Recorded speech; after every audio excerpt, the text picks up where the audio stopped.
Assalamualaikum warahmatullahi wabarakatuh. Halo semuanya, selamat datang di channel Jalan Cerita. Terima kasih sudah mampir. Semoga kalian selalu sehat, bahagia, dan dimudahkan dalam segala urusan. Jangan lupa subscribe, like, dan nyalakan lonceng notifikasinya, supaya kalian gak ketinggalan cerita-cerita seru di sini. Yuk, langsung aja kita mulai.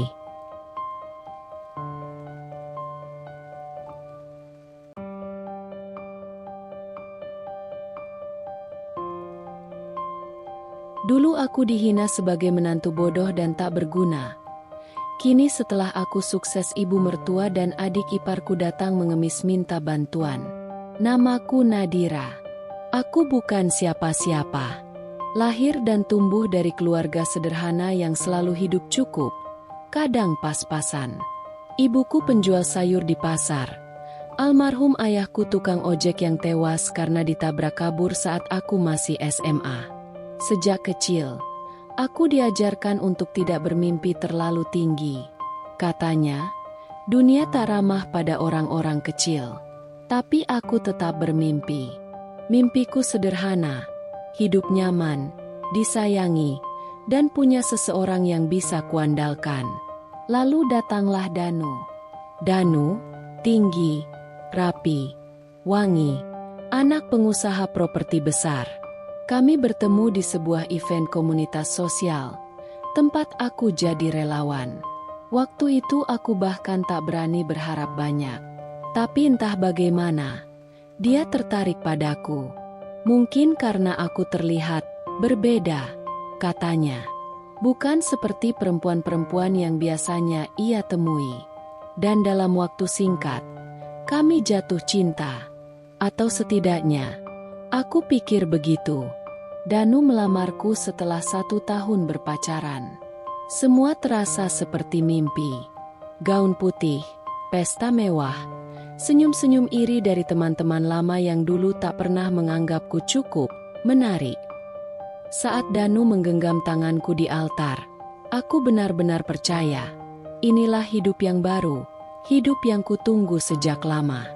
Hari-hari pertama setelah pernikahan seperti cerita dongeng. Kami tinggal di rumah mewah 3 lantai dengan taman belakang dan kolam renang pribadi. Tiap pagi ada asisten rumah tangga yang membawakanku kopi ke tempat tidur. Danu mencium keningku sebelum berangkat kerja. Jangan rindu ya, sayang. Malam ini kita dinner berdua. Tapi semuanya berubah, perlahan. Diam-diam, tanpa aba-aba. Awalnya hal-hal kecil. Ibunya, Bu Ratri, sering mengomentari pilihanku. Nadira, kamu pakai warna baju ini? Nggak cocok sama kulitmu. Harusnya kamu minta stylist kami bantu. Kamu kan sekarang bagian dari keluarga yang dikenal orang. Atau ketika aku ikut mereka makan malam keluarga, dan aku bercerita tentang ibuku di pasar.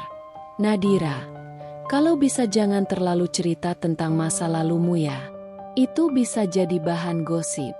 Kita harus jaga citra keluarga Danu. Danu hanya diam. Kadang menggenggam tanganku di bawah meja, seolah minta maaf lewat sentuhan. Tapi dia tak pernah membela. Tak pernah berkata, "Ibu, cukup." Dan dari situlah retak pertama mulai terasa. Kecil, nyaris tak terlihat, tapi menusuk. Suatu malam, kami makan malam hanya berdua. Aku memberanikan diri bicara. "Mas, aku capek." "Capek kenapa?" Danu tak mengalihkan pandangannya dari layar ponsel. "Aku merasa sendirian. Di rumah ini, di antara keluargamu. Mereka tak benar-benar menerimaku." Danu mendesah, meletakkan ponsel, menatapku sebentar, tapi dengan sorot mata kosong. "Dir, kamu terlalu sensitif. Keluargaku memang begitu. Tapi mereka baik. Kamu aja yang harus belajar menyesuaikan." "Jadi, aku yang salah?" Dia tersenyum tipis.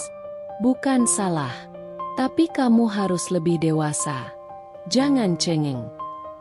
Hatiku remuk, tapi aku menunduk, menyimpan air mata untuk nanti malam. Di balik pintu kamar mandi, hari demi hari, komentar-komentar dari keluarganya makin menusuk. Kakaknya, Karin, pernah berkata dengan suara cukup keras saat aku melintas. Kenapa sih harus dia? Danu bisa dapat yang lebih berkelas. Dan ketika aku iseng mencoba ikut meeting bisnis keluarga karena Danu pernah bilang aku boleh terlibat, mertuaku menatapku datar. Danu, urusan begini jangan libatkan istrimu. Bukan ranahnya.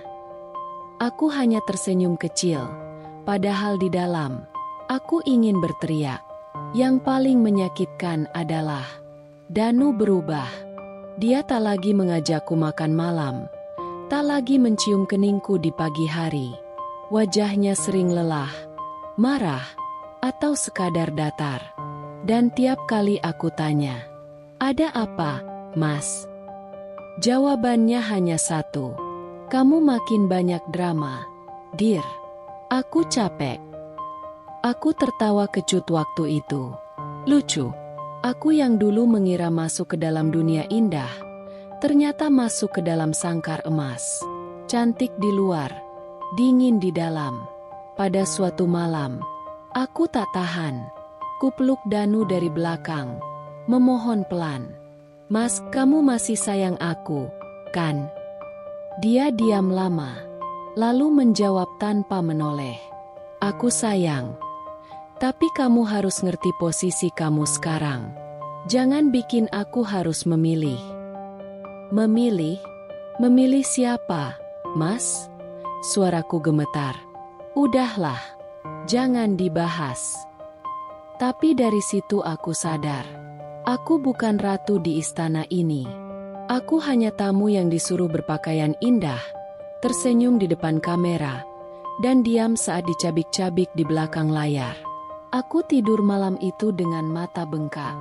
Di kamar yang indah, di atas kasur seharga puluhan juta. Tapi aku merasa lebih dingin dari lantai beton. Dan di dalam hatiku, sesuatu mulai mati. Awalnya aku masih bisa menoleransi sikap Bu Ratri, ibunya Danu. Kupikir, ya mungkin butuh waktu. Aku bukan dari kelas sosial yang sama. Tapi semakin hari, sikapnya bukan hanya dingin, tapi mengiris. Pagi itu aku bangun lebih awal dari biasanya. Kupikir, aku ingin membuatkan sarapan untuk seluruh keluarga. Menu sederhana, nasi goreng telur dengan acar buatan ibuku yang dulu sering jadi favoritku. Kudandani meja makan dengan rapi. Aku bahkan menaruh vas kecil berisi bunga segar di tengahnya. Ketika Bu Ratri turun dari tangga, mengenakan daster satin dan wangi parfum mahal, aku berdiri dan tersenyum. "Pagi, Bu. Saya buat sarapan. Semoga suka."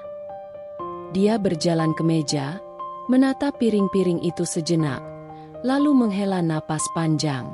"Kamu tahu ini rumah siapa, Nadira?" Pertanyaannya membuatku bingung. "Maaf, maksud ibu?" "Ini rumah keluarga besar, bukan warung kaki lima," katanya pelan, tapi tajam. "Nasi goreng seperti ini cocoknya disajikan di rumah kontrakan. Di sini, kami biasa makan sesuatu yang lebih berkelas." Aku hanya bisa menggenggam jemariku sendiri. "Maaf, Bu, saya hanya ingin membantu." "Kalau ingin membantu, lebih baik kamu belajar etika dulu. Kamu itu istri Danu, bukan pembantu rumah tangga." Danu yang baru turun saat itu hanya tertawa kecil, lalu mencium pipi ibunya. "Bu, Nadira cuma pengen kasih kejutan. Kasih kesempatanlah." Bu Ratri memalingkan wajah. "Kalau Mama kasih kesempatan terus, nanti dia kebiasaan. Keluarga besar ini punya standar, dan aku tak tahan." Tapi aku menelan semuanya. Seperti biasa, waktu berlalu. Setiap ada acara keluarga, aku hanya duduk di pojok ruangan, mendengarkan gelak tawa yang tak pernah mengundangku ikut. Ketika aku coba ikut berbicara, ada jeda canggung, lalu topik diganti. Kadang aku merasa seperti hantu. Ada, tapi tak dianggap. Satu malam, aku mendengar percakapan mereka dari balik pintu ruang tamu. Pintu tidak tertutup rapat, dan suaranya terlalu menyakitkan. "Kamu tahu nggak, Ma?" Suara Karin, kakaknya Danu, berbisik. Waktu Nadira pakai gaun merah di pesta ulang tahun itu, semua teman aku kira dia SPG. Terdengar tawa kecil. Lalu Bu Ratri menyahut, "Makanya, Mama heran kenapa Danu jatuh sama perempuan seperti itu. Padahal, Mama sudah siapkan Sita, anaknya Pak Adi, yang lebih pantas jadi bagian keluarga ini. Sita itu manis, cerdas, dan bisa ngobrol nyambung sama Danu. Bedalah sama si Nadira itu. Kelihatan banget usahanya maksa." Aku memejamkan mata, lututku lemas. Rasanya seperti tubuhku runtuh dari dalam. Suatu malam, aku tak tahan lagi. Di kamar, aku duduk di tepi ranjang sambil menatap Danu yang sedang memainkan gawainya. "Mas, kalau aku pergi, kamu akan cari aku, nggak?" Danu mendongak. "Apa sih? Kamu mulai aneh lagi ya?" "Aku capek, Mas. Aku bukan bagian dari keluarga ini." "Dir, kamu harus tahu diri. Kamu itu bukan cuma menikahi aku, tapi juga masuk ke keluarga besar. Kamu harus bisa menyesuaikan, bukan minta dimanja." "Mas tahu nggak, Ibu dan Karin sering bicara di belakangku. Mereka bandingkan aku sama Sita, calon menantu ideal katanya." Danu mengangkat alis. "Sita itu teman lama. Jangan cemburu berlebihan. Jangan cengeng terus." "Ini bukan cemburu, Mas. Ini soal harga diriku." Danu bangkit dari tempat tidur, berjalan ke balkon, menyalakan rokok. "Kadang aku nyesel. Dulu aku pikir kamu beda. Tapi sekarang, kamu cuma masalah." Air mataku jatuh. Tapi aku tak bersuara. Di ruangan sunyi itu, hanya isak tertahan dan bau asap rokok yang terasa menusuk. Dan di dalam dadaku, ada luka yang pelan-pelan menganga. Lebih dalam dari sebelumnya malam itu, meja makan terlihat sempurna. Lampu gantung kristal berpendar lembut di atas meja makan panjang yang dihiasi taplak mahal, perak berkilat, dan sepiring demi sepiring makanan yang dibawa oleh asisten rumah tangga keluarga Danu. Aku duduk di sisi Danu, berusaha tersenyum meski jantungku gelisah tanpa alasan yang jelas. Bu Ratri duduk di seberang kami. Di sebelahnya, seperti biasa, Karin sibuk menggeser-geser layar ponselnya sambil sesekali cekikikan membaca pesan dari entah siapa. Aku menggenggam sendok, mencoba tak salah gerak. Bahkan cara aku memegang peralatan makan kadang dikritik. Sesuapan demi sesuapan berlangsung dalam diam. Lalu, Bu Ratri tiba-tiba berkata, nadanya datar namun menusuk. "Kamu tahu, Dan, kadang Mama pikir, kamu itu terlalu cepat ambil keputusan." Danu mengerutkan alis. "Keputusan apa, Ma?" "Pernikahan, tentu saja," katanya ringan, seolah tak ada aku di situ. "Mama bukan bilang Nadira nggak baik, tapi kita semua tahu, kamu bisa dapat lebih." Aku menoleh perlahan, mencoba menangkap mata Bu Ratri, tapi dia bahkan tak menoleh padaku. Karin menambahkan sambil terkikik, "Iya sih, waktu itu semua orang juga kaget. Maksudku, kamu tuh Danu, tampan, sukses, punya koneksi. Masa sih dapat istri dari mana ya kamu asalnya, Dir?" Aku tersenyum kaku. "Dari Magelang, Rin." "Nah, itu, tempat-tempat kayak gitu, tradisional banget. Kayaknya budaya kita beda banget ya, Bu. Aku mencubit paha sendiri di bawah meja, menahan diri. Darahku panas, tapi mulutku bisu. Danu hanya mengaduk supnya perlahan. Tak ada reaksi, tak ada pembelaan. Dan suara Bu Ratri terdengar lagi, kini lebih pelan, seperti sindiran yang dibalut kasih sayang. Kamu itu warisan papa satu-satunya. Kita ini keluarga terpandang. Setiap langkahmu seharusnya menaikkan reputasi, bukan, ya, menurunkannya. Air di gelasku bergetar sedikit ketika tanganku gemetar. Akhirnya aku berkata, suaraku lirih tapi jelas. Bu, maksud ibu, aku mempermalukan keluarga. Bu Ratri menoleh perlahan. Bibirnya tersenyum, tapi matanya tajam seperti belati. Oh, jangan baper, Nadira. Kamu terlalu sensitif. Kami cuma ngomong berdasarkan kenyataan. Kita semua tahu, kamu perempuan baik. Tapi jadi bagian keluarga ini butuh lebih dari sekadar niat baik. Aku meletakkan sendok perlahan. Tidak ingin menimbulkan suara berisik. Danu tetap diam, menatap piring, seperti batu. Aku menatap suamiku, berharap dia akan mengatakan sesuatu. Apapun, bahkan sekadar, cukup, Ma. Tapi yang kudapat hanya sunyi. Mas, bisikku. Danu tak menjawab. Hatiku jatuh seperti kaca pecah. Berkeping. Aku bangkit dari meja. Permisi, kataku. Suaraku bergetar. Langkahku cepat menyusuri lorong, menuju kamar. Begitu pintuku tutup, aku tak lagi bisa menahan tangis. Dadaku sesak. Aku bersandar di balik pintu. Tubuhku meluruh ke lantai kayu dingin. Tanganku menggenggam gaun yang kususun rapi tadi sore demi makan malam yang, katanya, formal. Kepalaku terbenam di lutut. Dan untuk pertama kalinya sejak aku menikah, aku bertanya serius pada diriku sendiri. Apa artinya cinta jika tidak disertai keberanian untuk membelaku? Apa gunanya pernikahan jika aku harus kehilangan harga diriku sendiri?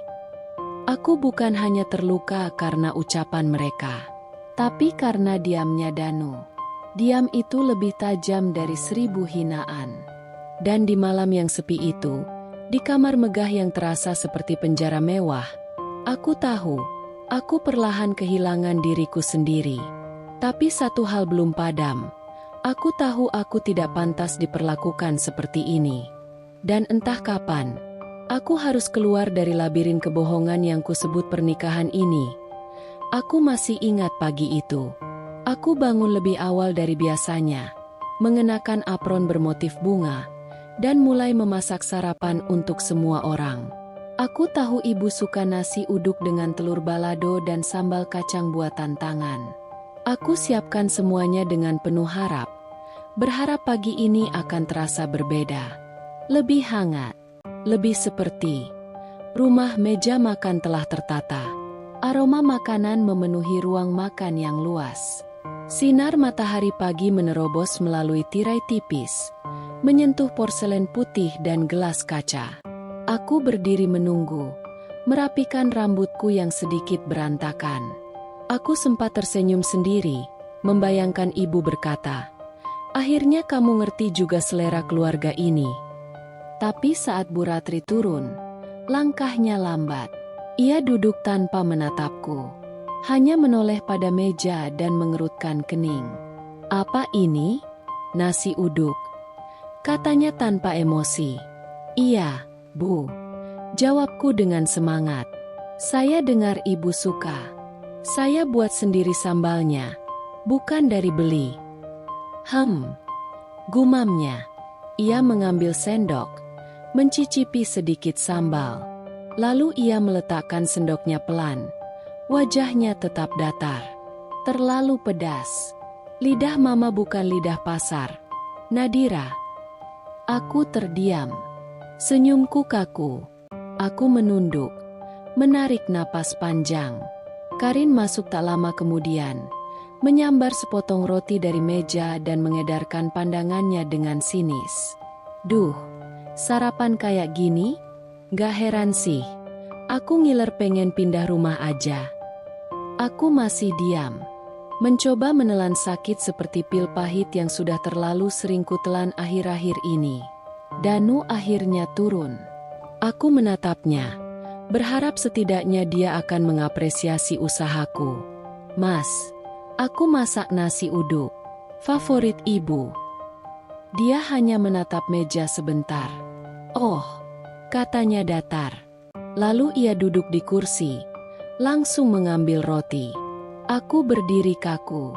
Seolah semua energi dan cinta yang kutanamkan dalam setiap butir nasi tadi pagi berubah menjadi abu yang beterbangan, tak berguna.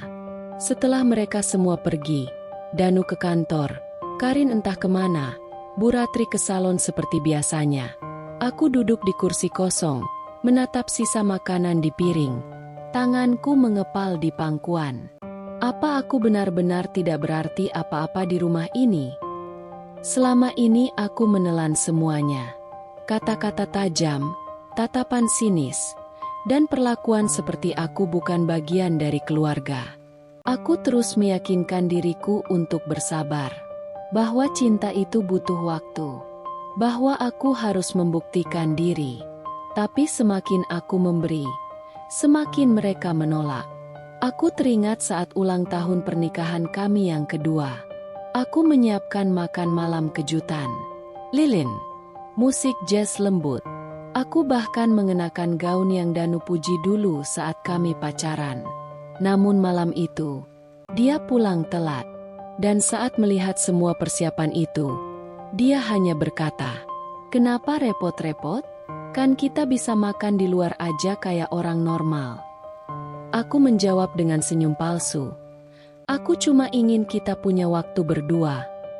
Nanti aku bilang Mama, biar dia tahu kamu suka buang-buang waktu buat hal beginian. Katanya sambil berjalan ke kamar. Dan di malam ulang tahun pernikahan itu, aku makan sendirian. Di meja penuh lilin yang meleleh, dan sepiring pasta yang dingin. Sekarang, duduk di meja makan itu, aku tahu, sabarku sudah tak utuh. Aku bukan wanita sempurna, tapi aku juga bukan boneka yang bisa diperlakukan semaunya. Kalau aku terus diam, aku akan hilang dari diriku sendiri.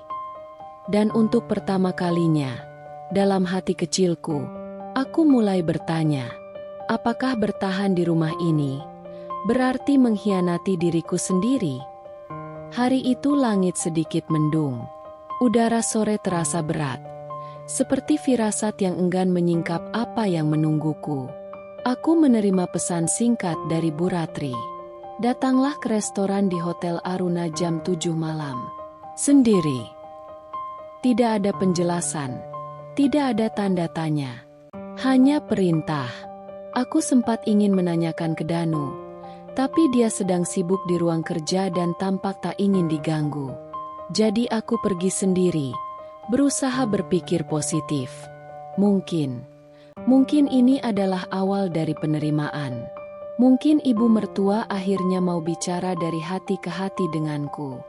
Restoran itu mewah, dengan lampu kristal menjuntai dari langit-langit dan pelayan bersarung tangan putih. Aku mengenakan gaun biru tua yang sopan namun elegan. Duduklah aku di meja pojok, tempat yang sudah dipesan atas nama Bu Ratri. Ia datang 5 menit kemudian, anggun seperti biasa, dengan tatapan yang tak pernah bisa kubaca sepenuhnya. "Kamu datang," katanya sambil duduk, tanpa senyum. "Bagus, kita bisa bicara dengan tenang." Aku mengangguk, mencoba tersenyum. "Ada yang ingin ibu bicarakan?" Pelayan datang membawa menu, tapi ia langsung melambaikan tangan, menyuruhnya pergi. Lalu ia menatapku lekat-lekat. Matanya tajam. Suaranya pelan tapi menusuk. "Nadira, aku akan bicara terus terang. Kami, keluarga ini, selalu menginginkan yang terbaik untuk Danu. Dan kamu, bukan itu." Dadaku langsung sesak.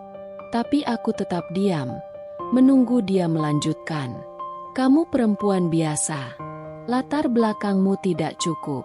Pembawaanmu tidak elegan. Kamu terlalu lugu. Terlalu sederhana. Keluarga kami butuh representasi, bukan beban. Aku mencengkeram ujung taplak meja agar tanganku tak gemetar. Bu, saya mencintai Danu. Dan saya selalu berusaha menjadi bagian dari keluarga ini. Ia tertawa kecil, penuh nada meremehkan. Cinta tidak cukup. Nadira, dunia ini tidak dibangun dari cinta. Danu butuh pasangan yang bisa membawanya lebih tinggi, bukan menahannya di bawah. Kami sudah punya rencana jauh sebelum kamu datang. Aku menahan napas, berusaha agar air mata tak jatuh. Apa ini berarti? Ibu ingin saya pergi. Ia menatapku tajam. Aku hanya ingin kamu tahu tempatmu. Jika kamu bijak, kamu akan paham maksudku. Dan di saat itu, Danu datang. Aku berpikir, ini momenku. Dia akan berdiri di sisiku, menunjukkan bahwa aku tak sendiri. Tapi saat dia duduk, mendengar apa yang terjadi, dia hanya diam. Danu, suaraku bergetar. Ibumu baru saja mengatakan aku bukan yang terbaik untukmu. Dia menatapku sebentar, kemudian menunduk. Tidak ada pelukan, tidak ada pembelaan. Aku nggak mau membuat masalah, Nadira, katanya pelan. Mama cuma ingin yang terbaik. Jantungku seperti diremas. Dan kamu pikir aku bukan yang terbaik? Setelah semua yang aku perjuangkan untuk kita. Dia menggeleng perlahan, masih menunduk. Seperti pengecut yang tak sanggup menatap luka yang ia buat. Bu Ratri menyesap tehnya pelan, lalu berkata, lihat, bahkan Danu tahu kamu tidak cukup. Dan saat itu, aku merasa seperti pecahan kaca yang dilempar ke lantai marmer. Berkeping, hancur, tak bersisa. Aku bangkit dari kursiku, berdiri dengan tubuh yang hampir goyah. Terima kasih atas makan malamnya, Bu. Kataku lirih, penuh luka. Aku mungkin bukan perempuan yang kalian inginkan. Tapi aku bukan perempuan yang akan kalian injak selamanya. Lalu aku pergi, meninggalkan restoran dengan langkah goyah. Tapi dengan keputusan bulat dalam hati. Aku sudah cukup menderita. Tapi aku belum selesai. Ini baru awal. Setelah malam makan malam itu, sesuatu dalam diri Danu berubah. Ia masih tidur di ranjang yang sama denganku. Tapi hatinya entah sudah pindah kemana. Pagi-pagi biasanya dia akan menyentuh rambutku. Atau mencium keningku sebelum pergi kerja. Tapi pagi ini, dan pagi-pagi setelahnya, ia hanya berkata, aku duluan ya. Lalu menutup pintu kamar seperti menutup semua harapanku. Awalnya aku pikir dia hanya lelah, stres kerja, atau sedang banyak tekanan. Tapi hari-hari berlalu dan jaraknya kian nyata. Bukan hanya dari tubuhku, tapi dari perasaannya. Suatu malam, saat aku mencoba bicara padanya, aku duduk di ujung tempat tidur. Suasana kamar sunyi. Hanya ada suara jam dinding berdetak dan pendingin ruangan yang berdesir pelan. Danu, kataku pelan. Boleh aku tanya sesuatu? Dia masih sibuk dengan laptop di pangkuannya. Tidak menoleh. Apa? Kamu kenapa akhir-akhir ini terasa jauh? Suaraku seperti bisikan. Takut. Tapi perlu jawaban. Ia diam sesaat, lalu menarik napas. Aku sibuk, Nat. Banyak proyek. Mama juga sering butuh aku. Kamu tahu sendiri, dia makin sensitif. Aku mencoba menahan sakit di dadaku. Mama, selalu mama. Tapi kamu juga suamiku. Danu, kamu juga harusnya ada buat aku. Baru kali itu dia menutup laptopnya, menoleh, tapi tatapannya dingin, Berbeda dari Danu yang aku kenal dulu. Kenapa sih kamu selalu merasa jadi korban? Kamu tuh terlalu baperan. Mama cuma ingin kita sukses. Dia banyak bantu juga buat aku. Aku menggigit bibirku, menahan air mata. Tapi aku istrimu, dan harusnya kamu dengar aku juga. Harusnya kamu berlaku waktu aku direndahkan di restoran itu. Danu berdiri dari tempat tidur, seperti tak ingin mendengar lagi. Aku capek. Nat, jangan bikin aku tambah stres. Danu, aku bukan beban, kataku sambil berdiri. Aku cuma ingin kita saling mendukung. Seperti dulu. Seperti waktu kamu bilang kita akan hadapi semuanya bersama. Ia menatapku dengan mata kosong, lalu melangkah keluar kamar. Suara pintu menutup terasa seperti segel atas pernikahan kami yang perlahan membusuk. Hari-hari selanjutnya, aku hidup di rumah yang terasa seperti museum. Dingin, sepi. Aku makan sendirian, tidur sendirian meski di tempat yang sama, tertawa sendirian saat menonton acara komedi, dan tak ada yang bertanya kenapa aku tak tertawa lagi. Ibu mertuaku semakin sering datang, mengatur rumah, mengatur jadwal Danu, bahkan pernah mengganti dekorasi ruang tamu tanpa bertanya padaku. Dan saat aku protes, dia hanya tersenyum tipis. Rumah ini milik keluarga Danu. Jangan terlalu merasa punya kuasa. Ya. Danu hanya melihat tanpa kata. Seperti seseorang yang telah lupa siapa yang dulu dia perjuangkan. Suatu malam aku berdiri di depan cermin, menatap wajahku yang pucat, mataku yang bengkak, dan pundakku yang turun seperti membawa beban terlalu berat. Lalu satu kalimat terlintas di benakku. Apa aku masih pantas dicintai? Dan itulah saat aku tahu, aku sedang kehilangan bukan hanya suamiku, tapi juga diriku sendiri. Aku ingat betul hari itu. Hari yang cerah tapi entah kenapa, suasananya berat. Ada undangan dari ibu mertua, bukan di rumah, tapi di sebuah restoran mewah yang sering dia datangi bersama kolega-kolega sosialitanya. Undangan itu datang dalam bentuk pesan singkat. Datang ke Les Sorelle jam 3 sore. Kita perlu bicara. Jangan ajak Danu. Kalimat terakhir itu membuat jantungku berdebar tak nyaman. Saat aku tiba, ibu mertuaku sudah duduk di pojok ruangan, rapi dan elegan seperti biasa. Matanya tajam menyapu setiap gerak-geriku saat aku mendekat. Ia tidak berdiri, tidak menyapa dengan hangat, hanya menatap. Seolah aku hanya seorang karyawan magang yang dipanggil untuk diberi peringatan. Duduklah, katanya singkat, menyibak rambutnya ke belakang telinga. Aku duduk, mencoba mengatur napas. Ada ketegangan yang menyesakkan. Saya akan bicara to the point saja. Nadira, kamu sudah cukup mencoba. Tapi saya rasa sudah waktunya kamu sadar diri. Aku menelan ludah. Sadar diri? Ya, kamu bukan bagian dari dunia kami. Sejak awal saya sudah tahu. Tapi saya memberi kamu kesempatan karena Danu keras kepala. Tapi kamu tahu sendiri, kesempatan juga ada batasnya.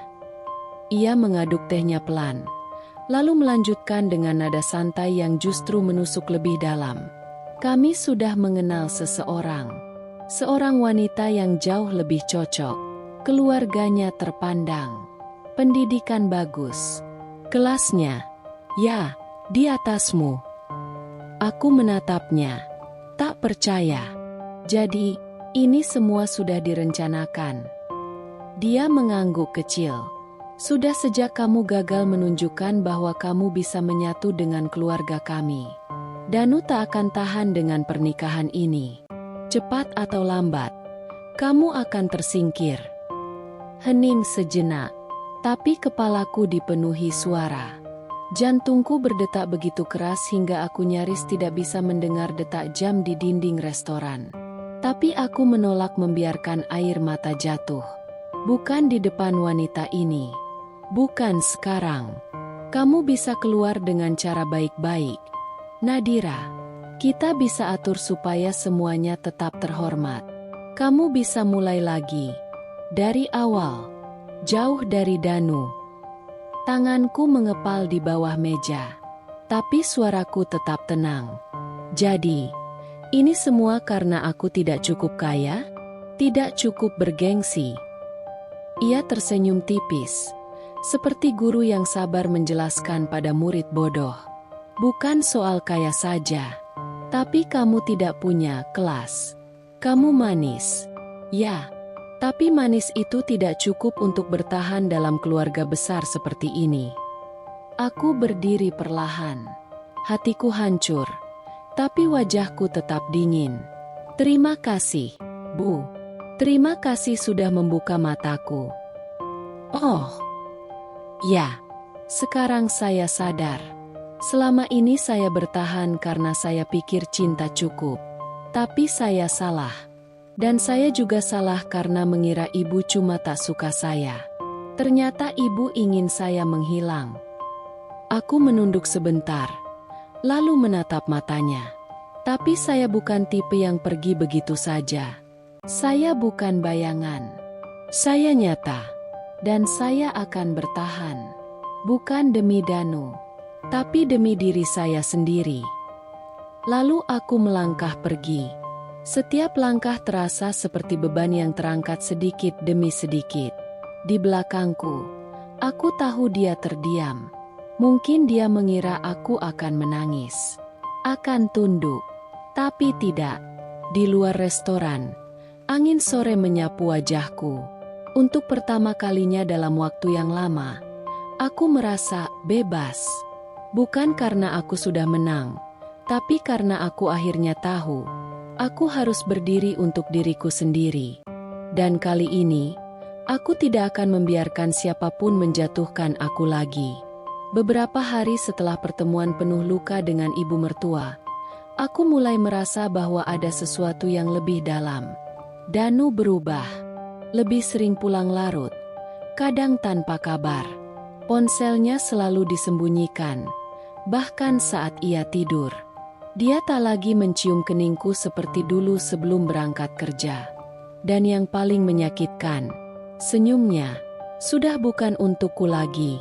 Awalnya aku menahan curiga. Aku mencoba berpikir positif.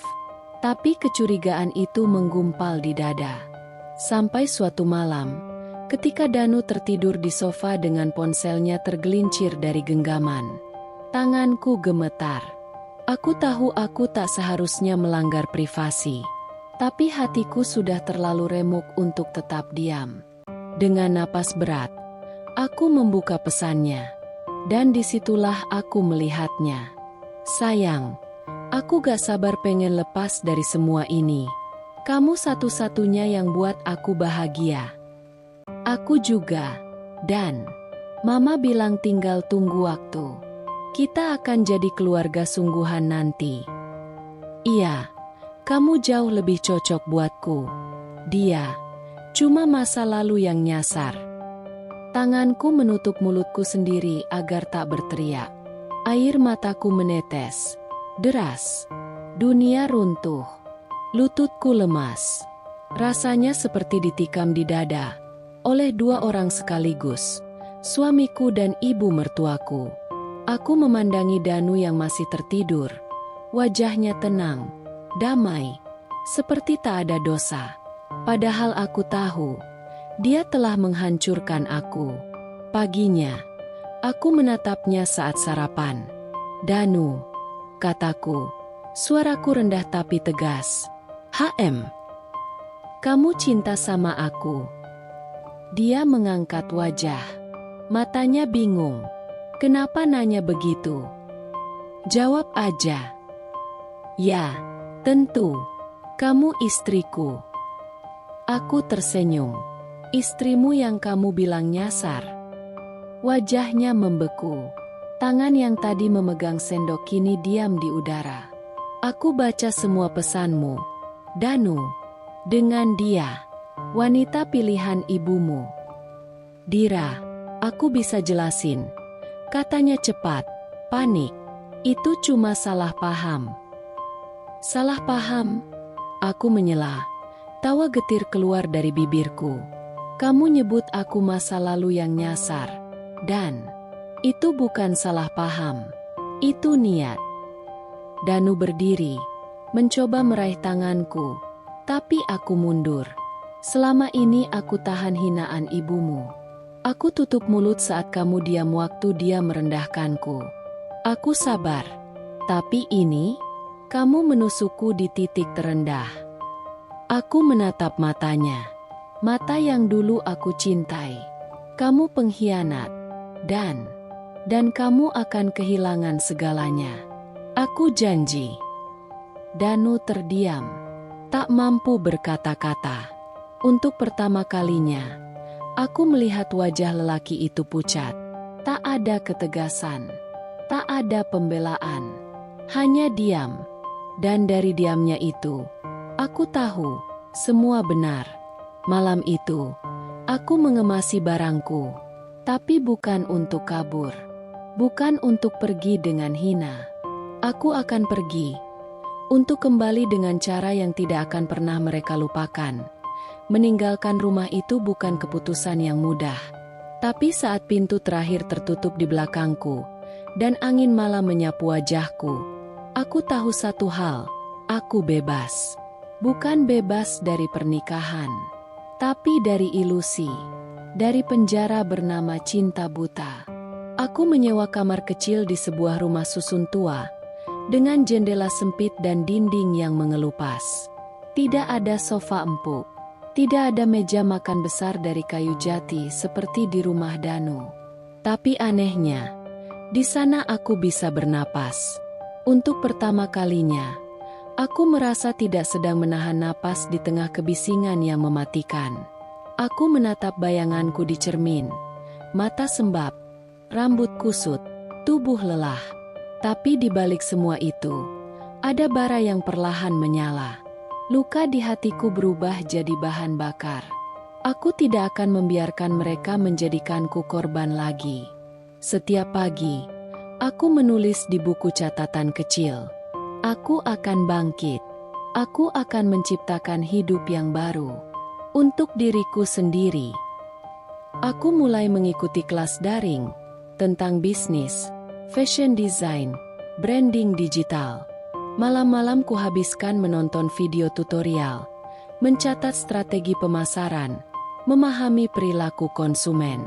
Kadang aku tertidur di atas buku, tapi aku tak pernah berhenti. Uangku nyaris habis, tapi aku tidak menyerah. Aku mulai menerima pekerjaan kecil, menjadi admin sosial media butik lokal, mengelola katalog online. Upahnya tidak besar, tapi cukup untuk makan dan menabung sedikit demi sedikit. Suatu malam, sahabat lamaku, Rani, menghubungiku. Dira, aku lihat postingan kamu tentang desain scarf itu. Kamu masih bisa bikin yang kayak dulu? Aku bisa, jawabku mantap. Meski belum punya alat dan bahan. Aku menggadaikan cincin kawin yang dulu Danu pasangkan dengan senyum manis penuh janji palsu. Cincin itu membiayai pembelian bahan pertama untuk produksi kecil-kecilan. Scarf batik dengan sentuhan modern. Aku desain sendiri, aku kemas sendiri, dan aku kirim lewat ojek online. Hari pertama hanya ada 2 pesanan. Tapi hari kedua, ada 5, lalu 10. Dan seminggu kemudian, akun kecilku dibanjiri komentar dan DM. Aku menangis, bukan karena sedih, tapi karena akhirnya, aku melihat secercah cahaya dari tumpukan reruntuhan yang pernah menghancurkanku. Di tengah malam yang sunyi, aku berbicara sendiri di kamar sempit itu. Mereka boleh menganggapku lemah, tapi dari puing-puing ini, aku akan bangun istana. Dan saat aku berdiri di puncaknya, mereka akan tahu siapa yang sebenarnya kalah. Pagi-pagiku kini tak lagi diiringi suara pelayan yang membangunkan atau bau kopi dari dapur besar. Sekarang, Jam weker butut dan semangat yang kupupuk sendirilah yang membangunkanku. Aku menyeduh kopi instan dengan air termos. Duduk di lantai beralaskan karpet tipis. Menatap daftar pesanan hari itu.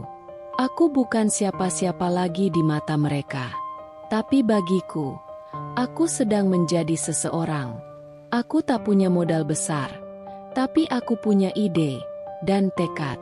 Produk pertama yang kulepas ke pasaran adalah scarf dan tote bag dari kain sisa, dijahit tangan, dengan desain floral sederhana dan kutipan kecil yang kutulis sendiri, seperti, "Luka bukan akhir. Luka adalah awal dari kekuatanmu." Banyak pelanggan yang membalas dengan pesan. Kata-kata ini ngena banget. Siapa yang nulis? Dan aku hanya menjawab, dari seseorang yang pernah patah, tapi sedang belajar terbang. Aku bekerja siang malam, membungkus pesanan, mendesain ulang kemasan, belajar algoritma Instagram, ikut live bazar digital. Terkadang aku kelelahan sampai tertidur di atas tumpukan kain. Tapi tidak ada satu malam pun aku merasa sia-sia. Setiap penjualan adalah pembuktian kecil bahwa aku bisa hidup tanpa mereka. Bahwa aku bisa membangun sesuatu dari nol. Bukan sebagai istri Danu, bukan sebagai menantu keluarga berada, tapi sebagai aku. Nadira, perempuan yang dulu dianggap tak cukup layak. Lalu datang tawaran pertamaku dari marketplace lokal untuk berjualan di platform mereka. Aku ingat malam itu aku memeluk layar laptopku sambil menangis. Suara tertahan seperti anak kecil. Aku bisa. Yah, aku bisa. Ya, aku sering bicara sendiri dengan ayah. Dalam doaku, dalam diam. Aku tahu dia tak pernah benar-benar pergi. Dan mungkin, dari sana, dia melihat aku menapak jalan panjang ini. Jalan yang tak dihamparkan bunga, tapi penuh duri dan lumpur. Saat scarf pertamaku dipakai oleh selebgram kecil yang tulus mempromosikan tanpa dibayar, pesanan langsung melonjak. Aku panik, gembira, takut, dan bangga dalam satu waktu. Aku menyewa satu peta kecil di pojok ruko, cukup untuk menaruh satu meja kerja dan rak kayu sederhana. Di sanalah aku menyulam masa depanku. Teman-teman lama mulai kembali menghubungi. Beberapa yang dulu menghilang saat aku jatuh, kini mulai kepo dan menanyakan kabar. Tapi aku tak membalas dengan dendam. Aku hanya tersenyum dan berkata, aku sedang sibuk jadi diriku sendiri. Dalam 1 tahun, dari satu kamar sempit dan mesin jahit pinjaman, aku membangun merek lokal yang pelan-pelan mulai dikenal. Bukan karena aku pandai, tapi karena aku tahu rasanya dicampakkan. Dan aku tak ingin ada perempuan lain merasa sendirian dalam rasa itu. Kini, aku tak hanya menjual produk, aku membawa kisah.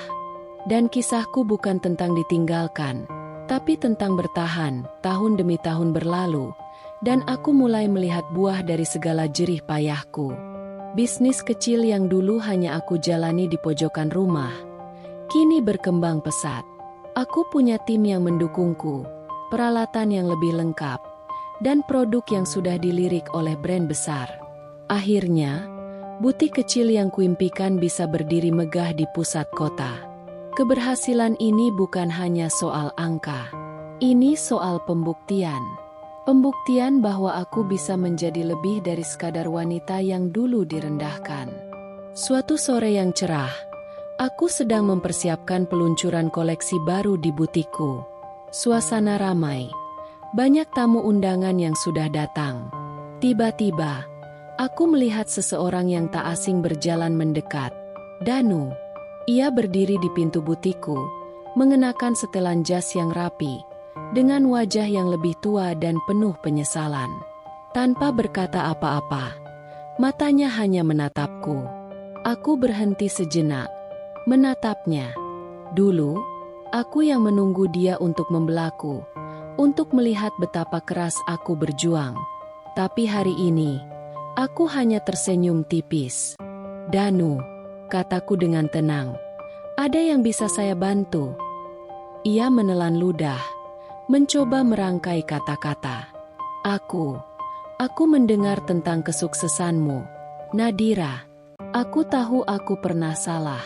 Aku menyesal tidak pernah melihat potensi yang ada pada dirimu. Aku ingin minta maaf. Aku menatapnya lama, seakan ingin mencari tahu apakah kata-katanya tulus atau hanya sekadar permohonan untuk kembali ke dalam hidupku. Tapi aku sudah terlalu lama dipermainkan oleh orang seperti dia. Danu, ujarku tegas. Apa yang terjadi antara kita sudah berlalu. Aku sudah jauh lebih baik tanpa kamu. Aku tidak butuh maafmu. Aku hanya butuh diriku sendiri, yang akhirnya bisa bangkit dan mencapai semua ini tanpa bantuan siapapun, apalagi kamu. Dia terdiam, menunduk, wajahnya semakin memucat. Tidak ada lagi penyesalan yang bisa memperbaiki apa yang telah dia lakukan. Kini, aku melihat dirinya hanya sebagai bagian dari masa lalu yang tidak akan pernah kembali. Beberapa hari kemudian, ibu mertua menghubungiku. Suaranya terdengar cemas. Nadira, aku tahu aku sudah banyak salah. Tapi bisakah kita bicara? Aku ingin berbicara tentang semuanya. Aku tidak membalasnya dengan marah, meskipun amarah itu membakar dalam dada. Sebaliknya, aku justru merasa lega, karena ini bukan hanya tentang aku yang berhasil.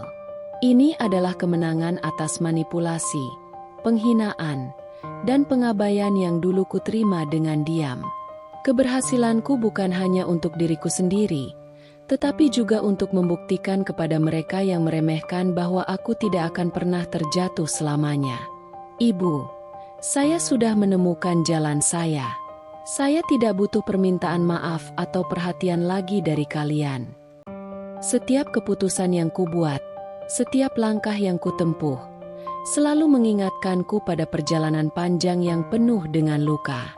Tetapi hari ini, aku bisa berdiri tegak, bukan karena mereka, tetapi karena aku memilih untuk bangkit. Dan sekarang, aku lebih dari cukup. Suatu pagi yang cerah, aku sedang duduk di ruang kerjaku, menyelesaikan beberapa desain baru untuk koleksi berikutnya. Namun, ketenanganku tiba-tiba terusik oleh suara bel pintu yang datang begitu tiba-tiba. Ketika aku membuka pintu, aku tidak menyangka melihat siapa yang berdiri di hadapanku. Danu dan ibu mertua. Mereka berdiri di sana. Wajah mereka tampak jauh lebih pucat dan lelah dari yang terakhir kali aku lihat. Danu, yang dulu penuh dengan kebanggaan, kini hanya menunduk. Sementara ibu mertuaku tampak tidak seperti ibu yang dulu penuh dengan keangkuhan dan dominasi. Ada perasaan yang mengiris di dadaku saat melihat mereka berdiri di sana, dengan wajah penuh penyesalan. Namun, aku tidak ingin menunjukkan kelemahan. Aku sudah cukup lama dibohongi. Nadira, tolong, kami benar-benar butuh bantuanmu, kata Danu. Suaranya bergetar. Aku terdiam, menatap mereka dengan bingung. Aku bisa melihat ketegangan di wajah mereka, sebuah kebingungan yang dulu tidak pernah ada di antara kami. Ibu mertuaku yang biasanya penuh dengan komentar tajam, kali ini tampak lebih lembut, hampir penuh harap. Kami terjebak dalam hutang yang sangat besar. Bisnis Danu bangkrut, dan kami kehabisan segala cara. Ibu mertuaku mulai berbicara, suaranya lebih lemah dari yang pernah kudengar sebelumnya. Kami tidak bisa melanjutkan hidup kami tanpa bantuanmu, Nadira. Kami benar-benar minta maaf atas semua yang pernah kami lakukan. Aku bisa merasakan keangkuhan yang dulu menghiasi setiap kata dan tatapan mereka kini lenyap. Mereka benar-benar membutuhkan bantuanku, sebuah situasi yang ironis, mengingat dulu mereka merendahkan setiap usaha dan pengorbananku. Namun, di dalam diriku, perasaan itu lebih dari sekadar kasihan atau empati. Ada rasa marah yang masih tertinggal, sebuah luka yang belum sepenuhnya sembuh. Mereka datang meminta bantuan karena mereka tahu betul bahwa aku kini memiliki apa yang mereka inginkan: uang, pengaruh, dan kekuatan. Aku memandang mereka dengan tenang, meskipun hatiku bergejolak. Jadi sekarang, setelah semua yang terjadi, kalian ingin bantuan dariku? Tanyaku dengan nada datar, tapi ada getaran emosi di dalamnya. Kalian yang dulu meremehkan aku, yang dulu menganggap aku tidak layak, yang memaksa aku untuk merasa kecil, sekarang datang dengan tangan terbuka dan memohon bantuan. Danu menunduk, sementara ibu mertuaku terlihat sangat terpukul. Mereka mungkin berharap aku akan merasa kasihan, tetapi aku sudah jauh melewati tahap itu. Aku sudah belajar bahwa tidak ada yang bisa mengembalikan masa lalu. Tidak ada yang bisa menghapus rasa sakit yang telah mereka sebabkan. Danu, ibu, kalian harus tahu, aku bukan lagi wanita yang dulu kalian anggap bisa dipermainkan. Aku sudah bangkit sendiri dari apa yang kalian buat. Aku tidak lagi membutuhkan kalian dalam hidupku. Namun, meskipun aku berbicara dengan tegas, ada bagian dari diriku yang merasa terluka. Dulu, aku ingin membuktikan bahwa aku bisa hidup tanpa mereka. Sekarang, aku merasa bahwa aku telah mencapai semua ini tanpa bantuan mereka. Tetapi tetap saja, aku tidak bisa menghindari kenyataan bahwa mereka datang dengan penuh kerendahan hati. Danu mencoba berbicara lagi. Nadira, aku menyesal. Aku tahu aku sudah mengkhianatimu. Aku tahu aku gagal sebagai suami. Tapi Aku benar-benar tidak tahu harus berbuat apa lagi. Kami tidak punya siapa-siapa lagi. Tolong bantu kami. Ibu mertuaku menyusul dengan kata-kata yang lebih memelas. Kami tahu kami salah, Nadira. Tapi sekarang, kami hanya punya kamu. Tolong bantu kami, kalau bisa. Suasana di ruang tamu terasa berat.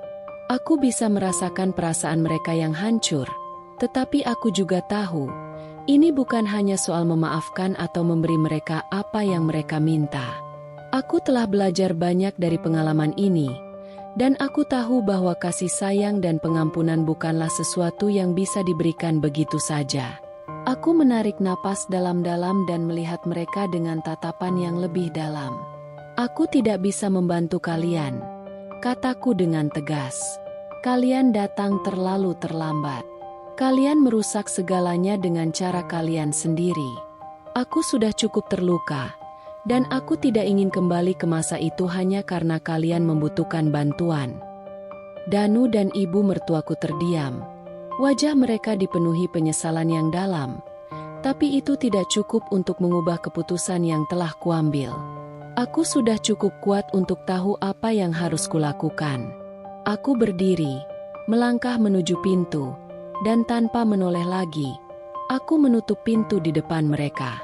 Kalian bisa mencari jalan keluar sendiri, kataku dengan suara penuh keyakinan. Tapi aku, Nadira, sudah meninggalkan kalian jauh di belakang. Dan saat aku menutup pintu itu, aku tahu aku telah memilih jalan yang benar.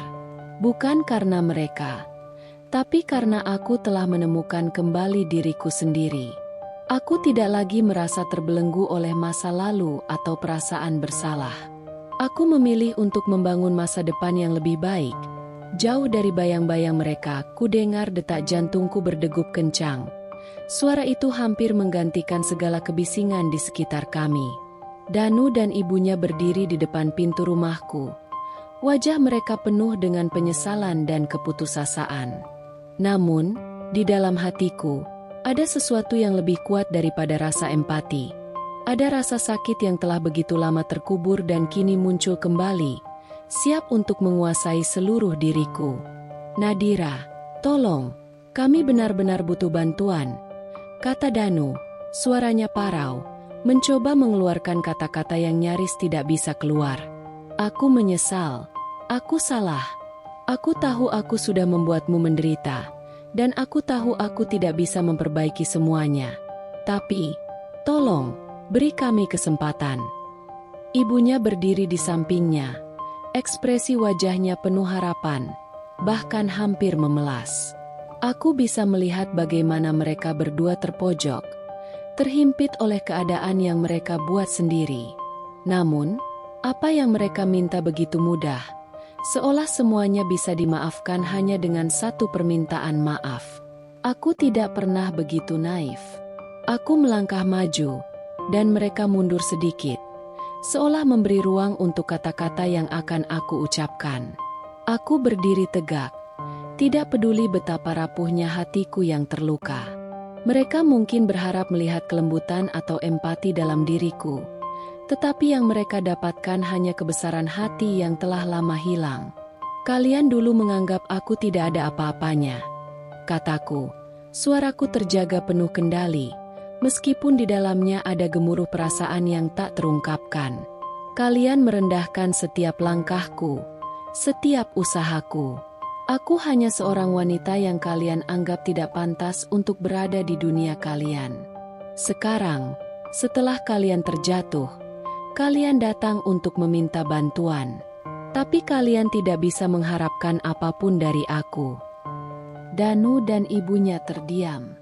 Mata mereka memandangku, seolah-olah mereka tidak bisa mengerti bagaimana aku bisa begitu tegas.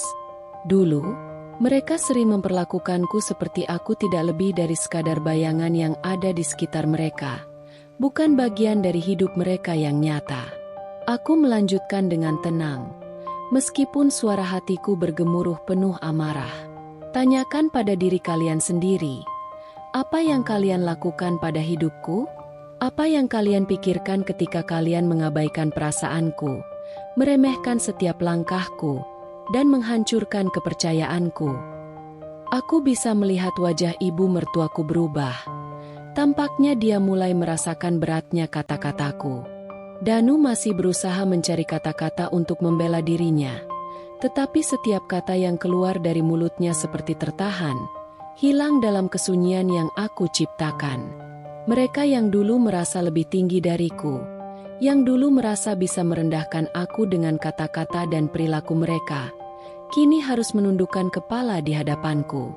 Aku tidak merasa gembira, tetapi ada perasaan lega yang mendalam, seperti akhirnya aku berhasil menuntaskan semua luka yang mereka tanamkan di hatiku. Aku merasa tak tergoyahkan, kuat, dan bebas. Tidak ada penyesalan dalam diriku saat aku melihat mereka terdiam, tak mampu berkata-kata. Aku sudah cukup lama menderita karena kalian, kataku, suara penuh kekuatan. Sekarang, saatnya aku hidup untuk diriku sendiri. Kalian yang dulu menganggap aku tidak cukup untuk Danu, kini harus menerima kenyataan bahwa aku lebih dari cukup untuk diriku sendiri. Danu dan ibunya hanya berdiri diam, tak mampu membalas kata-kataku. Matanya yang dulu penuh dengan keangkuhan kini tampak kosong. Aku tahu, mereka tak bisa lagi menuntut apapun dariku. Mereka telah kehilangan kesempatan mereka. Sekarang, aku adalah wanita yang berbeda, yang tak lagi terjebak dalam bayang-bayang mereka. Dengan satu langkah kecil, aku berbalik, meninggalkan mereka di depan pintu.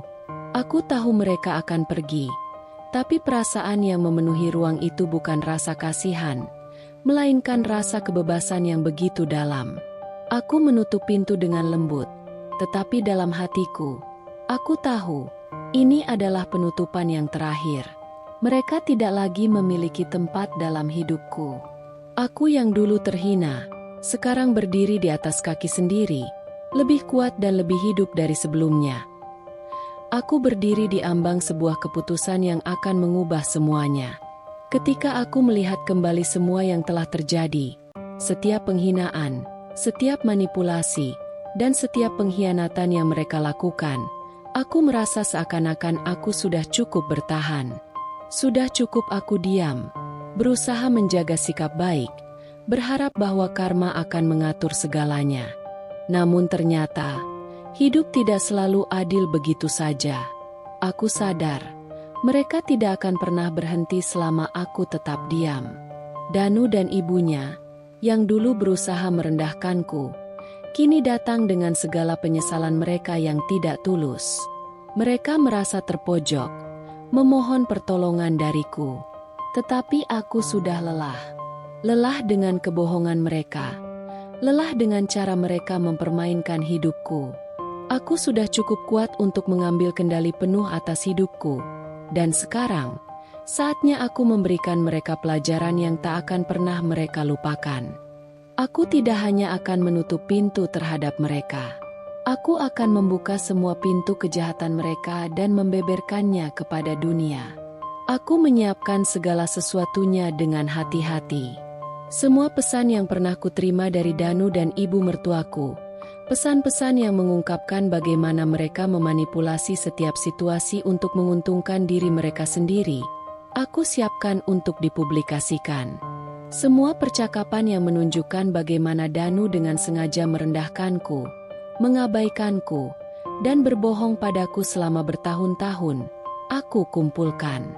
Dan, tentu saja, semua perencanaan licik ibu mertuaku untuk memisahkan kami, untuk menggantikan aku dengan wanita lain yang dia pilih, semuanya akan terungkap. Hari itu tiba. Aku berdiri di depan kamera, dengan percaya diri yang tak tergoyahkan.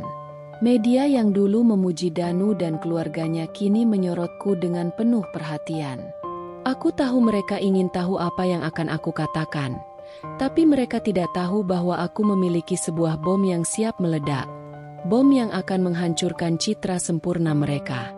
Semua yang telah mereka sembunyikan selama bertahun-tahun, semua yang mereka anggap bisa mereka sembunyikan dalam bayang-bayang, kini akan keluar ke permukaan. Dengan mikrofon di tangan, aku mulai berbicara. Selama ini, saya diam bukan karena saya tidak tahu, tetapi karena saya masih berharap mereka akan berubah. Saya berharap mereka akan melihat saya sebagai manusia yang layak dihormati, bukan hanya sebagai pion dalam permainan mereka. Tapi ternyata, harapan itu sia-sia. Kataku dengan suara yang tegas, namun penuh kepedihan. Selama bertahun-tahun, saya dihina, dipermainkan, dan dimanipulasi oleh orang-orang yang seharusnya saya percayai. Danu dan ibunya, mereka memanipulasi saya sejak awal. Mereka menganggap saya tidak cukup baik untuk Danu, tetapi sebenarnya, mereka hanya ingin mengontrol hidup saya. Aku berhenti sejenak, membiarkan kata-kata itu masuk ke dalam pikiran setiap orang yang mendengarnya. Wajah mereka mulai berubah, dan aku bisa melihat bahwa mereka terkejut, tidak siap dengan kenyataan yang baru saja aku ungkapkan.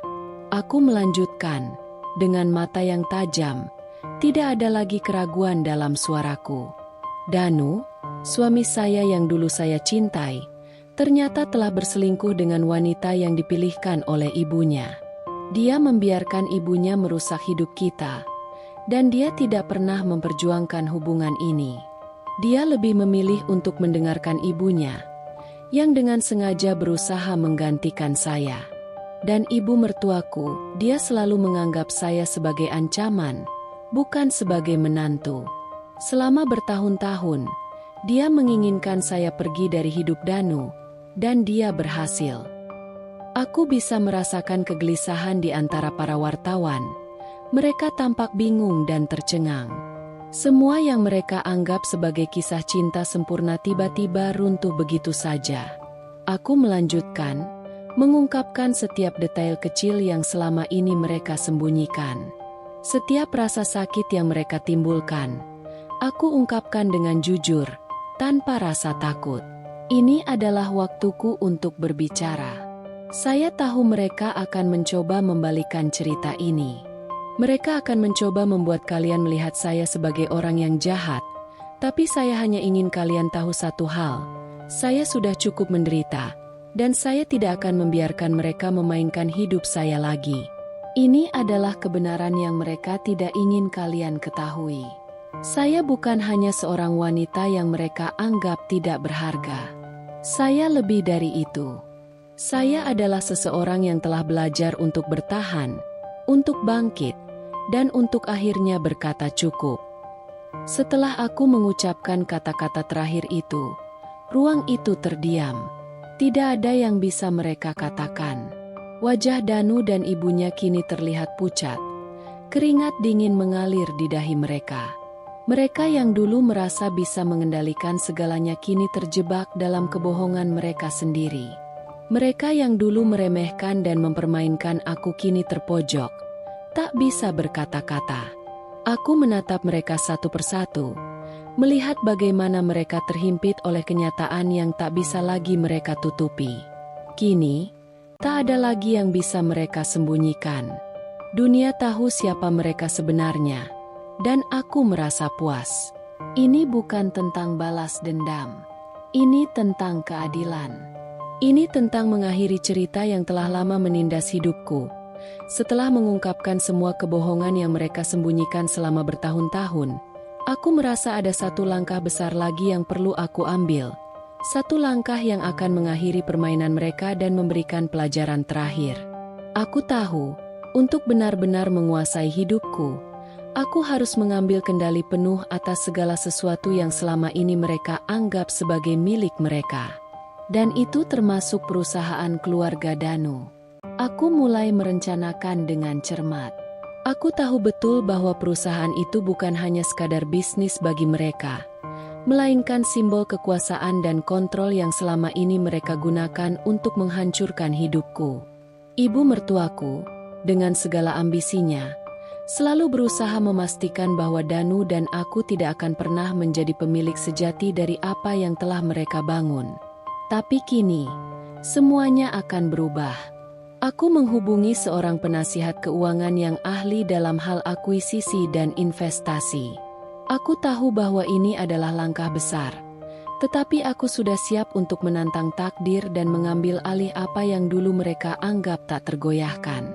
Setelah beberapa bulan proses yang penuh ketegangan, akhirnya aku berhasil membeli saham mayoritas di perusahaan keluarga Danu. Aku mengendalikan lebih dari 60% saham perusahaan itu, dan dengan itu, aku memegang kendali penuh.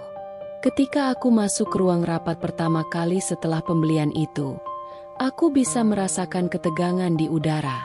Semua eksekutif dan anggota keluarga Danu yang duduk di meja besar menatapku dengan ekspresi tercengang dan tidak percaya. Mereka yang dulu mendominasi ruang itu dengan penuh kekuasaan kini terdiam. Mereka tahu bahwa, dengan aku di sini, semuanya akan berubah. Ibu mertuaku, yang selama ini selalu berada di posisi teratas, berdiri dengan tubuh kaku, wajahnya berubah merah. Dia berusaha menahan amarah, tapi aku bisa melihat rasa takut yang mencuat di matanya. Danu, yang duduk di sampingnya, hanya bisa menundukkan kepala, tidak berani bertemu pandanganku. Semua yang pernah dia banggakan kini berada di ujung tanduk. Ini adalah dunia yang dulu mereka rancang untuk menjadi milik mereka. Sekarang, semuanya ada di tanganku.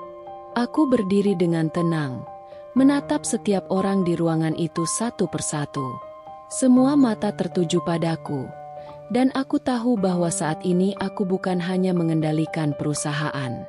Aku mengendalikan nasib mereka. Waktu mereka untuk mengatur hidupku sudah berakhir. Sekarang, giliran aku untuk membuat keputusan.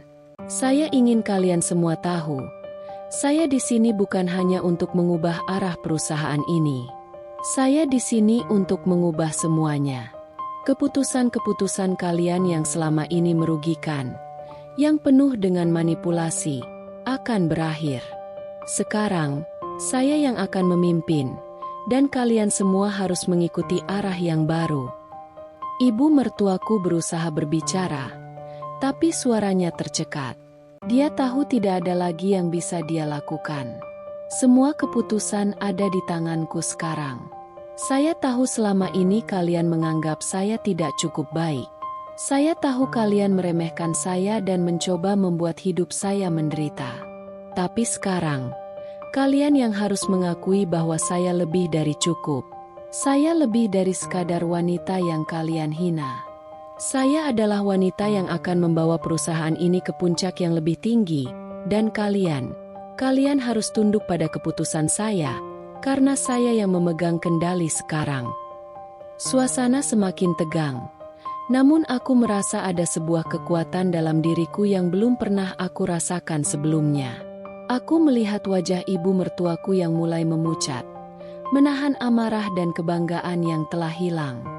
Danu, yang selalu menjadi jembatan antara aku dan keluarganya, kini tidak bisa berkata apa-apa. Aku bisa melihat rasa penyesalan yang menghantuinya, tetapi aku tidak merasa kasihan. Dia memilih untuk membiarkan ibunya merusak hidup kami, dan aku tidak akan membiarkan itu terjadi lagi. Keputusan-keputusan yang dulu dipaksakan oleh mereka kini ada di tanganku. Aku mengumumkan beberapa perubahan besar dalam struktur perusahaan, mengganti beberapa orang yang selama ini bekerja untuk mempertahankan status quo. Tidak ada lagi ruang bagi mereka yang hanya memanfaatkan posisi untuk kepentingan pribadi. Semua akan berjalan sesuai dengan prinsip yang aku percayai: keadilan, transparansi, dan kemajuan. Hari itu, aku bukan hanya menguasai perusahaan keluarga Danu. Aku menguasai hidupku, dan aku tahu bahwa semua yang mereka miliki, yang dulu mereka anggap tak tergoyahkan, kini telah menjadi milikku. Mereka yang dulu merasa di atas, sekarang harus tunduk pada orang yang mereka remehkan. Mereka yang dulu berusaha merusak hidupku kini harus menerima kenyataan bahwa hidupku bukan lagi milik mereka untuk dikuasai. Aku berdiri di puncak, dengan segala yang dulu mereka anggap sebagai kebanggaan mereka, dan aku tahu satu hal, aku akhirnya mendapatkan apa yang seharusnya menjadi milikku. Dan itu lebih dari sekadar bisnis atau harta. Itu adalah pengakuan atas segala penderitaan yang telah aku lalui, dan sekarang aku menjadi bukti bahwa keberanian untuk bangkit akan selalu mengalahkan setiap pengkhianatan. Suatu hari, Danu datang ke kantorku.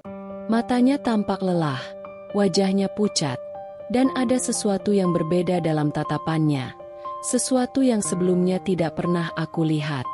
Dia terlihat hancur, rapuh, seolah dunia yang dulu dia banggakan kini runtuh di hadapannya. Danu berdiri di depan pintu ruang kerjaku, tampak ragu-ragu, sebelum akhirnya melangkah masuk. "Nadira," suaranya serak, hampir seperti tercekik.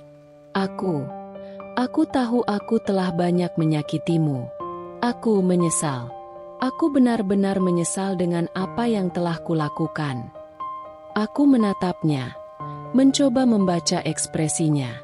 Dulu, dia adalah sosok yang penuh kepercayaan diri, bahkan cenderung arogan. Tapi sekarang, dia tampak sangat berbeda. Wajahnya yang dulu tampak selalu penuh dengan kepastian kini dipenuhi keraguan dan penyesalan. "Aku tahu aku tidak punya hak untuk meminta maaf atau berharap kamu memaafkanku," lanjutnya. Suaranya mulai bergetar. "Tapi aku ingin kamu tahu bahwa aku benar-benar menyesal. Nadira, aku tahu aku menghancurkan semua yang kita punya. Aku juga tahu aku mengabaikanmu saat kamu benar-benar membutuhkan aku. Ibuku, aku biarkan dia mengendalikan hidup kita. Aku memilih untuk mengabaikan perasaanmu demi mempertahankan kenyamanan pribadiku. Aku telah membuatmu merasa tidak ada." Aku mendengarkan setiap kata yang keluar dari mulutnya. Ada saat-saat ketika aku merasa sedikit tergerak. Ada secercah rasa kasihan. Tapi itu segera menghilang begitu aku teringat semua pengkhianatan yang pernah dia lakukan. Danu duduk di kursi di depanku, masih memandangku dengan mata penuh harapan. Aku bisa melihat dia berharap ada sedikit kebaikan yang tersisa dalam diriku untuk memberinya kesempatan kedua. Namun, aku tahu jauh di lubuk hatiku, aku sudah lebih baik tanpa dia. "Apa yang bisa kamu tawarkan setelah semua yang terjadi, Danu?" tanyaku.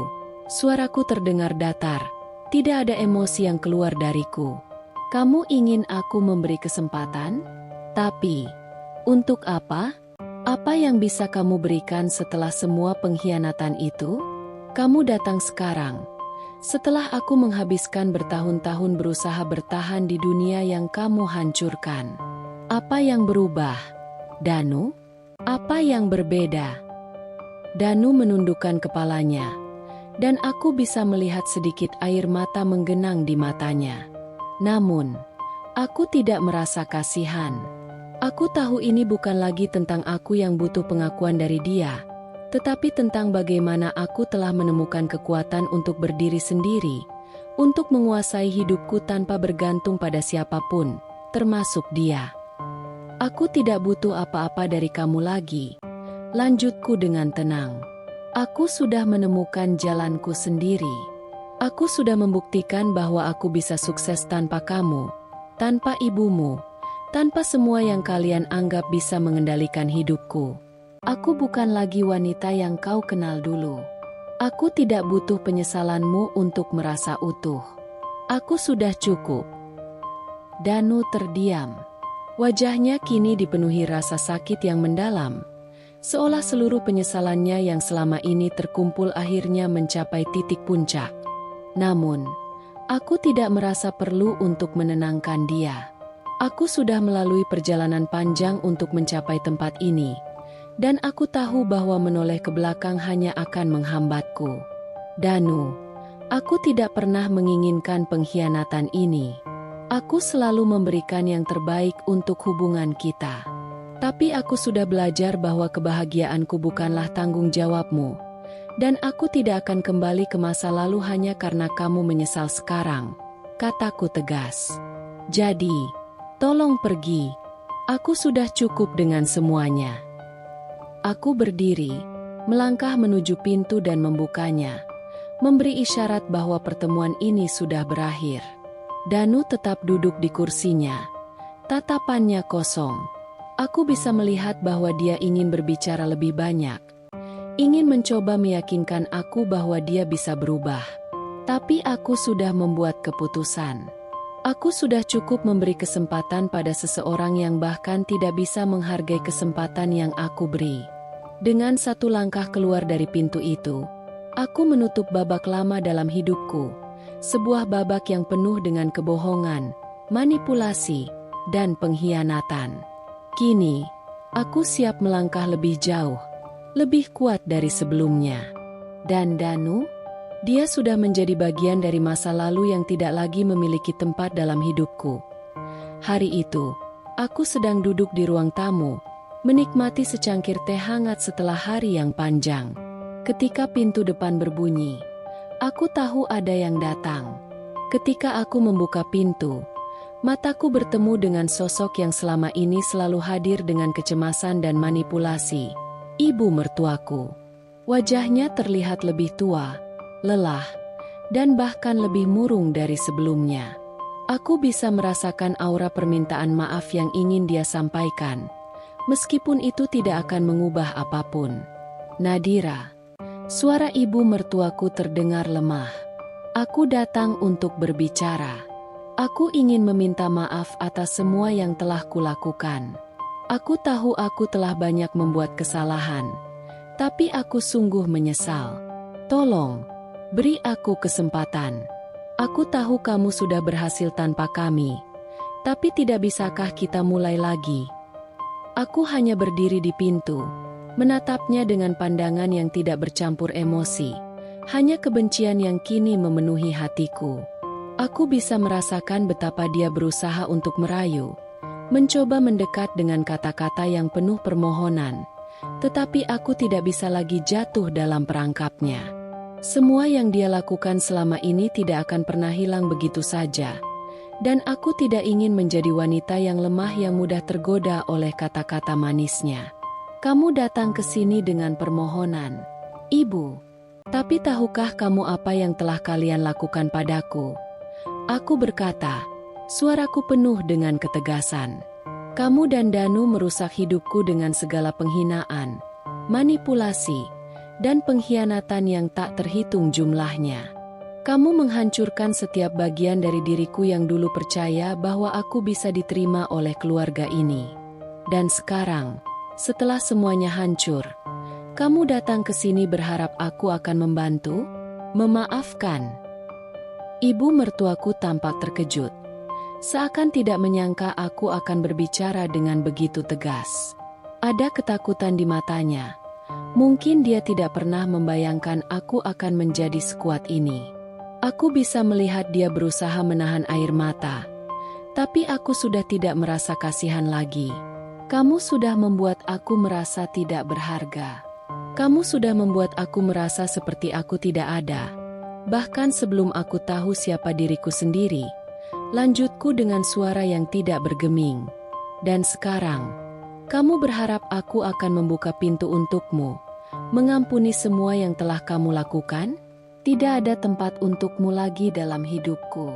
Kamu sudah merusak terlalu banyak. Ibu mertuaku tampak ingin berkata sesuatu, namun tidak ada kata yang keluar dari bibirnya. Air matanya mulai mengalir, tapi aku tidak merasa satupun simpati. Aku sudah cukup menderita, cukup mengalah, cukup memberi kesempatan pada orang-orang yang hanya menganggapku sebagai alat untuk memenuhi ambisi mereka. Kamu datang ke sini untuk meminta maaf. Tapi aku sudah jauh melewati itu. Aku sudah menemukan jalan hidupku sendiri. Aku tidak butuh kamu atau siapapun lagi yang berusaha merusak kebahagiaanku, kataku dengan tegas. Jadi, sekarang, aku akan bilang ini sekali saja. Tidak ada tempat untukmu lagi. Pergi. Aku menutup pintu dengan keras, memberi tanda bahwa pertemuan ini sudah selesai. Aku berdiri di sana sejenak, menenangkan diriku. Ada perasaan lega yang tiba-tiba datang, meskipun berat. Ini adalah akhir dari bab yang penuh dengan kebohongan dan rasa sakit. Aku tahu, hidupku kini akan terus maju, jauh dari bayang-bayang mereka dengan satu langkah. Aku meninggalkan masa lalu di belakang, dan aku tahu, aku tidak akan pernah kembali ke sana lagi. Hari itu tiba. Hari yang sudah lama aku nantikan, hari yang penuh dengan pembalasan bukan dalam arti balas dendam semata, tetapi sebagai pembuktian bahwa aku lebih dari apa yang mereka bayangkan. Hari yang membuktikan bahwa kekuatan sejati bukan berasal dari uang atau status, melainkan dari diri sendiri. Aku berdiri di puncak, bukan karena belas kasihan atau bantuan dari siapapun, tetapi karena aku sendiri yang membangun jalan menuju keberhasilanku. Perjalanan panjang ini penuh dengan luka, pengkhianatan, dan penderitaan. Danu, ibu mertuaku, dan semua yang pernah meremehkanku, mereka semua kini berada di bawah, terjebak dalam kenyataan bahwa mereka salah menilai aku. Mereka yang dulu melihatku sebagai wanita yang tidak berarti kini harus mengakui kenyataan pahit bahwa aku adalah orang yang lebih kuat daripada yang pernah mereka bayangkan. Aku melihat ke depan, menatap impian yang kini terwujud dengan jelas. Bisnis yang dulu hanya sebuah ide, kini menjadi kerajaan yang kokoh. Aku memiliki semua yang aku inginkan, kekuatan, kebebasan, dan rasa hormat yang telah lama aku cari. Aku bukan lagi wanita yang menangis di sudut ruangan karena dihina. Aku adalah wanita yang berdiri tegak di depan dunia, membuktikan bahwa aku lebih dari cukup. Hari itu, aku hadir di sebuah acara besar, sebuah acara yang dulu hanya bisa aku impikan. Di tengah sorotan kamera dan perhatian banyak orang, aku merasa bahwa ini adalah puncak dari segalanya. Aku menerima penghargaan tertinggi yang pernah ada dalam bidang bisnis, dan ketika aku berdiri di atas panggung, melihat semua orang yang dulu menertawakan aku merasa sebuah kepuasan yang tak terlukiskan. Terima kasih kepada diri saya sendiri yang telah bertahan. Terima kasih kepada semua yang telah merendahkan saya, karena kalian telah membuat saya lebih kuat. Aku berkata di depan mikrofon, dengan senyuman yang penuh kepuasan.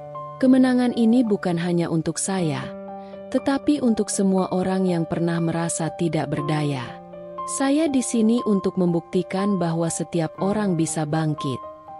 Saat itu, di tengah tepuk tangan gemuruh, aku bisa melihat wajah Danu di kerumunan.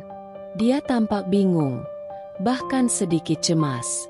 Wajahnya yang dulu tampak penuh percaya diri kini terlukis penyesalan yang dalam. Aku tahu, dia menyadari bahwa dia telah salah menilai wanita yang ada di depannya. Dia yang dulu meremehkan aku, Kini melihat betapa aku telah melampaui semua ekspektasi yang dia tanamkan dalam pikirannya. Dan yang lebih membuatnya terperangah adalah kenyataan bahwa aku melakukannya tanpa dia. Tanpa bantuan dari siapapun yang dulu menganggap aku tidak berharga. Di sisi lain, ibu mertuaku berdiri dengan wajah yang memerah, tak bisa berkata-kata. Aku tahu, dia merasakan kekalahan yang pahit. Dia yang dulu begitu percaya diri mengendalikan hidupku kini tak bisa lagi melakukan apa-apa. Semua yang dia miliki, semua kekuasaannya, kini tergantikan oleh kekuatanku sendiri. Aku adalah bukti nyata bahwa mereka yang berusaha menindas, akhirnya akan melihat bahwa dunia ini berputar dan mereka yang terhina akan bangkit lebih kuat. Kalian semua yang merendahkan saya, sekarang bisa melihat hasil dari usaha saya. Saya adalah pemenang dalam cerita ini. Dan kalian hanya bagian dari masa lalu saya. Aku mengakhiri pidatoku dengan pandangan yang tegas dan penuh percaya diri. Mereka yang dulu meremehkanku kini harus mengakui bahwa aku adalah kekuatan yang tak bisa dihentikan. Aku berdiri di puncak, bukan hanya secara materi, tetapi dalam kekuatan diri yang mereka tak pernah duga. Setiap langkah yang aku ambil menuju keberhasilan ini adalah bukti bahwa aku bukan hanya bertahan, tetapi berkembang menjadi sesuatu yang jauh lebih besar. Dan saat aku meninggalkan panggung dengan senyuman yang tenang, aku tahu, aku telah mengalahkan mereka semua. Kemenangan ini bukan hanya untuk aku, tetapi untuk setiap wanita yang pernah merasa kecil dan terabaikan. Dunia ini akan mengenal aku bukan karena siapa yang aku nikahi, tetapi karena siapa aku sebenarnya. Seorang wanita yang tak pernah menyerah dan akhirnya mendapatkan segalanya. Ini adalah waktuku kini. Aku bukan hanya sekadar wanita biasa yang dahulu dianggap rendah oleh keluarga Danu. Aku adalah penguasa segalanya. Aku telah melewati semua penderitaan, semua hinaan, dan kini aku berdiri di atas kaki sendiri. Mereka yang dulu menghancurkan hidupku kini terjebak dalam penyesalan yang tak bisa diperbaiki. Aku tak perlu lagi menoleh ke belakang. Ini adalah hidupku, dan aku yang mengendalikannya. Setiap hari yang aku jalani kini terasa penuh dengan makna. Aku tak lagi hanya hidup untuk memenuhi harapan orang lain, untuk menjadi bayangan di balik sosok-sosok besar yang dulu mendominasi hidupku. Aku bukan lagi wanita yang dipandang sebelah mata. Aku adalah wanita yang telah menciptakan dunianya sendiri, yang memilih untuk berdiri dan bangkit meski dunia menjerumuskan aku ke dalam kegelapan. Aku melihat keluar jendela ruang kerjaku. Dari sini, aku bisa melihat kota yang telah aku bangun dengan tangan dan kerja kerasku sendiri. Gedung-gedung yang dulunya terasa begitu jauh dari jangkauanku, kini adalah bagian dari dunia yang aku kuasai. Aku tersenyum, bukan karena balas dendam, tetapi karena aku tahu, semua yang aku perjuangkan telah terbayar lunas. Mereka yang dulu meremehkan aku sekarang hanya bisa melihat dari kejauhan, terperangkap dalam kenyataan pahit yang mereka buat sendiri. Aku yang menentukan nasibku. Aku yang memegang kendali, bisikku pada diri sendiri. Di tengah kesuksesan ini, aku merasa tidak perlu lagi memikirkan mereka yang pernah mencoba menjatuhkan aku. Danu, ibu mertuaku, dan semua yang dulu berusaha memanipulasi dan merendahkanku, kini hanya menjadi bayangan dari masa lalu. Mereka yang pernah meremehkan aku kini hanya bisa mengagumi dari jauh, merasakan betapa besar perbedaan antara aku dan mereka. Aku sudah melampaui mereka, bukan hanya secara materi, tetapi dalam kekuatan dan keteguhan hati. Aku tidak hanya menang dalam hal bisnis. Aku telah menang dalam hidup. Aku adalah bukti hidup bahwa wanita sepertiku, yang dianggap lemah, yang dihina, yang dipandang sebelah mata, dapat mengubah nasibnya. Mereka mungkin mencoba meruntuhkan aku, tetapi aku berdiri lebih kuat, lebih mandiri, dan lebih berdaya. Sekarang, aku bisa melihat diri aku yang sebenarnya, seorang wanita yang tak pernah menyerah, Seorang wanita yang membuktikan bahwa kekuatan sejati datang dari dalam diri, bukan dari siapa yang kita nikahi atau dari kekayaan yang kita miliki. Aku telah menguasai segalanya. Aku yang dulu tak dianggap kini menjadi orang yang mereka semua tak bisa abaikan. Dengan senyuman yang tenang, aku tahu satu hal pasti, hidup ini adalah milikku untuk dijalani.